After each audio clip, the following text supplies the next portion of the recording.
Guðspjall þessa drottins dags að finna í Lúkas Guðspjalli 3. kafla, 1. til 18. vers. Á 15. stjórnarári Tíberíusar keisara, þegar Pontius Pílatus var landstjóri í Júdíu, en Heródes fjórðungsstjóri í Galileu, Filippus bróðir hans í Ítúreu og Trankjóns héraði, Lísanas í Abilene. Í æðstu prestatíð Annasar og Kæfasar kom orð Guðs til Jóhannesar Sakaríassonar í óbyggðinni, og hann fór alla Jórdanbyggð og predikaði iðrunarskírn til fyrirgefningar syndana. Eins og ritað í bók Jesaja spámanns, rödd hrópanda í eyðimörk, greiðið veg drottins, gjörið beinar brautir hans, öll gíl skulu fyllast, öll fell og hálsar lægjast, krókar skuli verða beinir og óvegir sléttar götur. Og allir menn munu sjá hjálpræði Guðs. Við mannfjöldan sem fór út til að skýrast af honum, sagði hann: Þér nöðru kyn, hver kenndi yður að flýja komandi reiði? Berið þá ávexti sambúðana iðruninni og farið ekki að segja með sjálfum yður: Við eigum Abraham að föður. Ég segi yður, Guð getur vakið Abraham börn af steinum þessum. Öxin þegar lögð að rótum trjánna og hvert það tré sem ber ekki góðan ávöxt verður upphöggvið og í eld kastað. Mannfjöldin spurði hann: Hvað eigum við þá að gjöra? En hann svaraði þeim: Sá sem á 2 kirtla, gefi þeim engan á, og einskjöri sá matfenghefur. Þá komu tollheimtumenn til að skýrast. Þeir sögðu við hann: Meistari, hvað eigum við að gjöra? En hann sagði við þá: Heimtið ekki meira en fyrir yður lagt. Hermenn spurði hann einnig: En hvað eigum við að gera?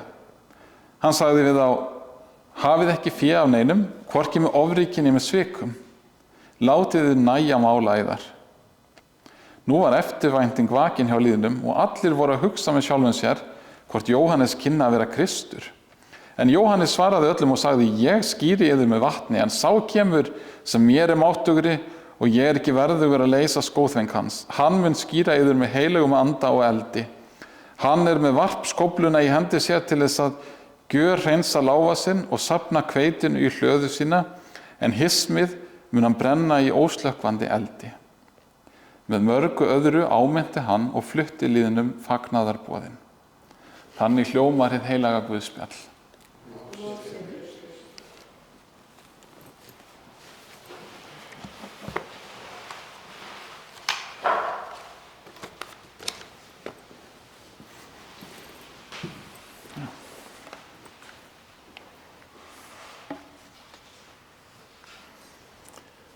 Í 1. kafla Lúkas Guðspjalls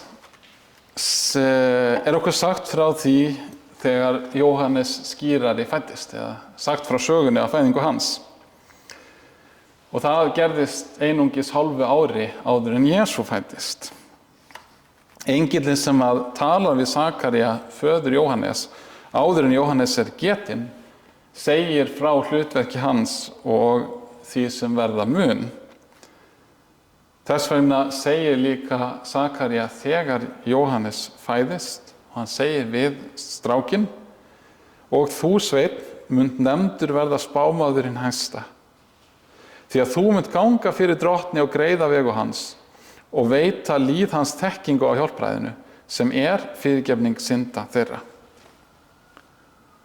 Það var vita fyrirfram hvað átt að vera hlutverk Jóhannesar, að greiða veg drottins, að ganga undan honum og undirbúa líðin fyrir komu Krists.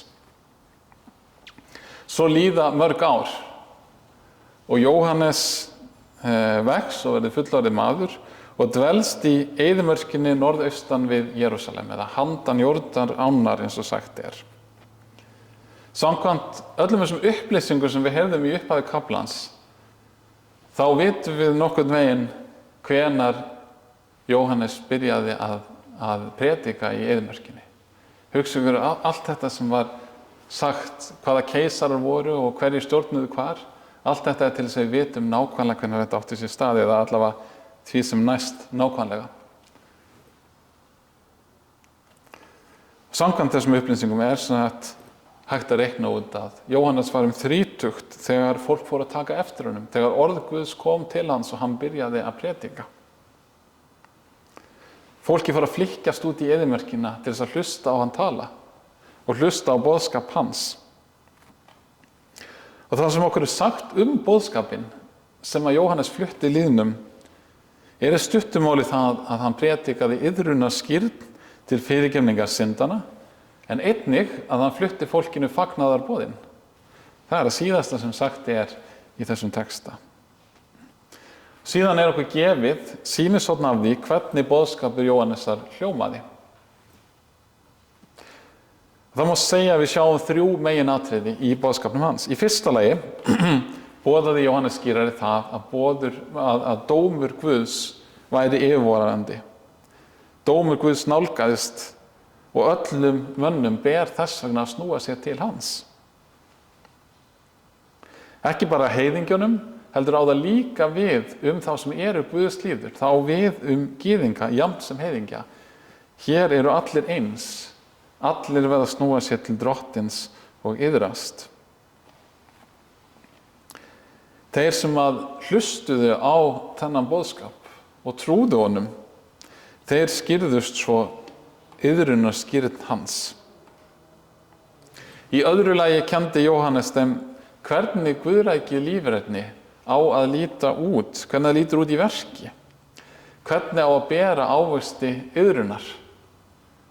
Það kennir Jóhannes þeim, þannig að hluti af ræðu hans var bein kennsla. Nú í þriðja lagi flytur Jóhannes þeim sem sagt fagnaðar boðskapinn þann sem á eftir honum skyldi koma og skýra þá með heilugum anda og eldi. Við skulum líta á þessi 3 atriði í dag. Fyrst það sem sagt dómsboðskapurinn. Jóhannes flytur lýðnum boðskapinn dóm Guðs sem yfirvofandi. Hann krefur lífin iðrun vegna þess. Ekki bara dómur Guðs dómur yfir heiðingjónum sem eru óguðlegir, heldur hann dómur Guðs yfir hans eigin líf sem að fallið hafa frá honum. Það dómur hans yfir gyðingunum. Jóhannes segir þetta í versi 8, berið þá ávexti sambóðina iðruninni og farið ekki að segja með sjálfum yður, við eigum Abraham að föður. Ég segi yður að Guð getur vakið Abraham börn af steinum þessum.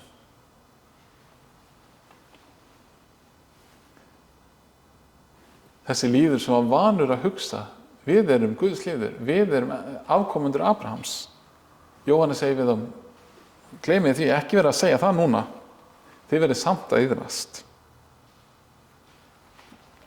Síðar talar hann komu Krists, og hann talar komu Krist þannig að Kristur mun koma til dóms. Hann segir Krist, hann með varpskófluna í hendi sér til þess að gjörhreinsa láfa sinn og safna hveitinu í hlöðu sína, en hismið mun hann brenna í óslökkvandi eldi. Hérna myndlíking úr kornyrkju. Og hún var vel þekkt í Ísraels þjóð. Ég kannski svo heppinn, ég veit ekki hvort ég á orðað þannig, að ég bý rétt við kornakur. Það bara garðurinn hjá okkur, hann liggur alveg upp að það hefur nú verið hafrar sem að vera síðust árin. Og þegar þessum höfrum safnað inn, þá komið með stóri vél, svona þreskjara, sem tekur þetta allt saman og augabragðið kornið tilbúið til þess að fara í mylluna. En á þessum tíma var það svolítið flóknara verk. Það þurfti að taka saman kornið með sigðinni, síðan var það tekið yfirleitt upp á hæð, þar sem var sérstakur staður, þar sem kornið var lagt á jörðina og síðan var dregin svokallaður þreskisleði yfir kornið sem að braut hismið utan af því, braut skelina utan af korninu. En þá lá þetta allt saman í einum haug, bæði ruslið og sjálft kornið. Þannig að þá var beðið eftir dálítilli golu og síðan var tekin skófla og korninu öllu saman var kastað upp í loftið og þunga kornið féll fljótt til jarðar en hismið flaug í burtu með vindinum. Á sama hátt, eins og Jóhannes lýsir þessu, mun Kristur koma og greina okkur mennina í tvennt. Kannski það fyrst þannig að kornið og hismið á sama stað. En hann mun sem sagt kasta okkur upp þannig að hismið borið í burtu með vindinum. Annar hópurinn verður sem sagt eins og þetta verðmæta korn sem safnaður saman og sett í hlöður drottins. En hinn hópurinn eins og hismið sem ekki til neins nýtt. Heldur það þessi afgangur sem vindurinn feykir í burtu. Og kornyrkjumaðurinn, eins og Jóhannes lýsir honum, gengur þó skrefi lengur. Hann virðist leita að hisminu sem hefur verið blásið í burtu af vindinum og safnar því saman viljandi til þess að brenna það í óslökkvandi eldi. Það öflugur dómsboðskapur. Og hann ókveikjandi fyrir þessa ástæðu og hann á erindi til okkar allra. Hann kallar okkur til þess að kannast við syndir okkar. Ekki bara syndir í hugsunum, orðum og gjörðum, heldur líka þann syndurleika sem býr í okkur og veldur þessu öllu, veldur hugsunum, orðunum og gjörðunum. Iðrunarskírn Jóhannesar var þess til merkis að þeir sem létu skírast könnuðust bæði við syndir sínar og syndurleika sinn. En iðrun samt sem áður meira heldur en það að kannast við syndir sínar og meira heldur það að snúast frá þeim. Því það eitt og sér, að kannast við syndir sínar og snúa sig frá þeim, það að vinna bug á syndum sínum, það eitt ekki nóg til hjálpræðis. Það í sjálfu sér veitir okkur ekki einu sinni hjálpræðið. Iðrunin krefst þess nefnilega líka að við heyrum fagnaðarboðinu Krist og trúum þeim. Ætli hafi ekki einmitt verið þess vegna sem að það stendur hérna í þessum texta að líðurinn hafi verið í eftirvæntingu og spurt sig hvort að Jóhannes gæti verið Messías. En áður en við komum að því skulum við líka skoða kennsluna hans. Þannig að hann kennir lýðnum hvernig iðrun á að koma fram í verki. Í fyrsta lagi á iðrun að koma fram í verki í kærleika til náungans. Og Jóhannes hvetur lýðin til þess að sýna þennan kærleika með því að passa upp á náunga sinn, með því að deila þeim gæðum sem hann hefur fengið með náunganum. Hann hvetur þá til þess að nýta eigur sínar í þjónustu til náungans. Sá sem á 2 flíkur deili með þeim sem enga á. Sá sem á nóga mat deili með þeim sem engan mat hefur. Við getum kannski spurt okkur hvernig við eigum að koma fram við betlara í dag, þá sem að hvorki eiga mat né almennileg föt. Og þeir eru jafnvel til hér í Reykjavík. Rétt að gefa þeim sem biður smá klink, nokkra smápeninga, stundum réttlætum við hörku okkar með því að segja við okkur sjálf að þessi náungi nota peningana örugglega í eiturlyf eða áfengi. Ekki ætla ég að hjálpa til við það. En það má kannski vera, en við getum spurt okkur líka hvort það sé á ábyrgð okkar að ala á upp og hafa vit fyrir þeim. Ekki þannig að við getum auðsýnt öðrum miskunn, þótt svo okkur gruna að svo miskunn verði misnotuð. Það ekki einmitt það sem Kristur gerir fyrir okkur? Að hann veitir okkur miskunn, þótt svo hann gruni og viti jafnvel að svo miskunn verður misnotuð.